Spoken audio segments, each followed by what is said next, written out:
Greetings and welcome to another tier list for the patch range of 7.05 up until new job changes are being introduced to the game, which I hope will happen very soon due to the fact that some jobs are underperforming significantly. However, with recent job changes some issues have been fixed and I want to mainly focus on FFlogs data of Arcadion Savage, but I also got some data from personal power tests which are kinda showing the same picture overall but with more precise details.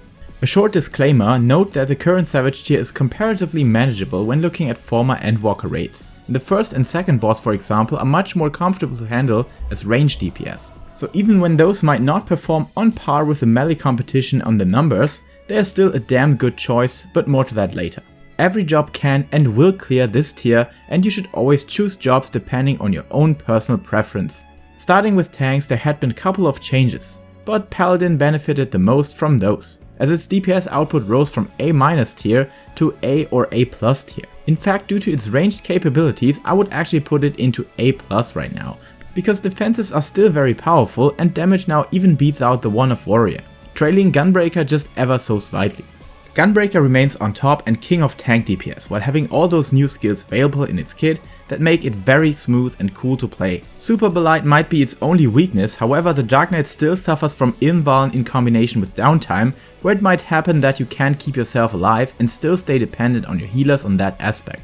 Warrior remains the jack of all trades and king of solo content, yet it's powerful in dungeons and perfectly adequate in Savage due to its easy rotation and flexible adjustment potential, and a very short cooldown on its invuln. Damage is technically the worst of the pack, but not by much to compensate for its absolute powerhouse of versatility, which leads to Gunbreaker and Warrior also being in A+ tier, as all of these three tanks are very capable. The S spot kinda becomes irrelevant, as no one is standing out too much anymore, except for standing out negatively. I'm sorry to say this, as Dark Knight is and will be my favorite tank for the past and near future, but right now it's really in a bad shape and many people are recommending a rework or full adjustment of that job. Dark Knight should really have the DPS lead. I mean, you can perfectly play it, but all other tanks seem to have something in favor over a Warrior of Darkness.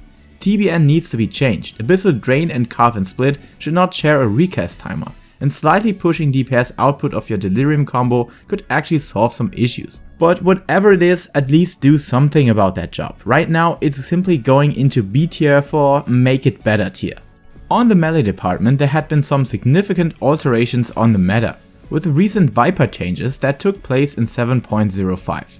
Not only did its rotation and quality of life change due to the removal of its 10% damage taken debuff, but also its damage output so much that it took over Samurai and even Pictomancer in raw DPS numbers. I still haven't played Viper yet, but it's definitely on my wanted list as its rotation and battle system look really cool, and having it lead the Savage charts at the moment always being a good motivating factor on top. Samurai also got some nice changes that made its whole rotation much more flexible with better double finisher potential, which also resulted in some higher DPS numbers taking the crown together with the Viper on A DPS. I would personally grant them the S tier spot, but A+ is also arguable, as Viper is so much more played by the community that I guess the result is actually a bit washed. So they perform very similarly, which can be said about Monk and Reaper too, because they have the best defensives of the whole roster, while still beating out Ninja and Dragoon slightly. All melees having their positional requirement barrier lowered and simply outperforming all others except the Pictomancer. Reaper just needs its death design to be reworked and it would be near perfect on balancing and gameplay. Monk kinda falls short still and many people have been very dissatisfied with the Dawntrail changes, so don't just choose that job because it's a good spot on the meta, it's much more important to like its gameplay. For now both go into A+ tier. Ninja and Dragoon have ultimately been reduced in complexity too, while retaining their core class design active, and most people are pleased with their outcome. Their performance is not too much behind that of all the others and still beats out all ranged physicals by a long shot, and casters except for the Pictomancer. You just need to be able to get close to the boss, which sometimes can become an issue on the current encounter design, but as movement is also an issue for some casting jobs, it's not too big of a deal. Just play whatever you enjoy playing on the melees. They are all slaying right now. So for Ninja and Dragoon I would recommend an A tier placement.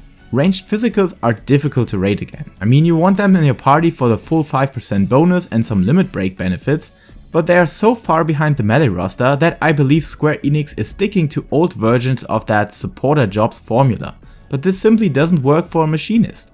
While its personal or ADPS is slightly higher than that of the summoner or red mage and naturally higher than the bard or dancer, it is way behind black mage, pictomancer and all melee jobs, and it's not even close. Whatever they did, machinist needs a massive buff on DPS output, or simply start granting it a supporting ability like bard and dancer have. On the other hand, dancer and bard, while having those buffing capabilities, they don't seem to be able to catch up too.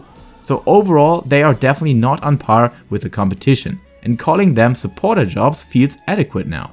Just because the machinist doesn't fit into neither personal DPS territory nor taking up the supporter definition, I would put it into B tier, to show that it needs to be fixed. Dancer and bard become our first contestants on A-. Coming to the casting jobs. Well, this roster feels super chaotic. While Pictomancer hasn't been nerfed, the others have been buffed, but still can't catch up to Bob Ross. But let us start with the good news. I was astonished how powerful Black Mage has become with the little changes, and now it blasts out some serious damage with a solid lead over Summoner and Red Mage too. Also, the mobility, if not using the Fire 3 skip with Transpose, this might actually become really good right now, cleansing the Black Mage of its weaknesses more and more in Dawntrail. Though Pictomancer is just simply too powerful. It doesn't have raise, but the damage is simply overtuned still.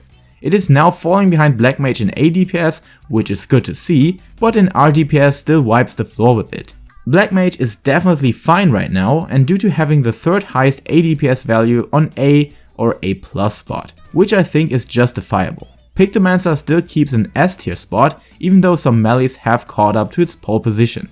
Summoner and Red Mage are difficult topics again. I have seen some reports about how raises carried multiple raiding parties to the tier, which naturally becomes irrelevant on reclears, farm or speed kills. But it's still an argument, as proc is the real deal for me. I mean, if you bet the boss, you bet the boss, right? Nonetheless, while Summoner and Red Mage performed quite similarly on my power tests, I have seen crazy crit numbers on Red Mage, which is also a bit more RNG dependent due to its proc system. That combined with unlimited raising potential makes it half a tier better than the Summoner, but easily 2 tiers better on gameplay enjoyment. However, I would personally put Red Mage in A and Summoner in A-, because they are still too far away from the other casters and most melee jobs too. Healers right now seem to be pretty straightforward to rank. Due to the massive scaling potential on the Astrologian, it leads the RDPS significantly. It has a very solid kit to flatten out burst damage and serve nice tank healing. As predicted, shield healers take over raw healing numbers, and if that is what you focus on, both are the best picks for that aspect. White Mage though takes up the crown of simplicity, so choose the most technical and DPS hungry healer with an Astro and S tier, and the most heal efficient and defensive powerhouses with Sage and Scholar also an S tier, and White Mage for simply healing enjoyers of newcomers on A rank. On the next tier list I will have them leveled up all together and can tell you more details about the intricate differences. But for now, this is it. Some changes have improved the meta with the last patch, but I feel like there are still some flaws that needs to be fixed as soon as possible. I hope Square doesn't wait until the next tier, and I hope for changes in 7.1 at last. What do you think about the meta? Do you agree, or what would be your personal placement? Let me know your thoughts in the comment section. Until next time, stay safe, enjoy your raiding, and keep loving Final Fantasy.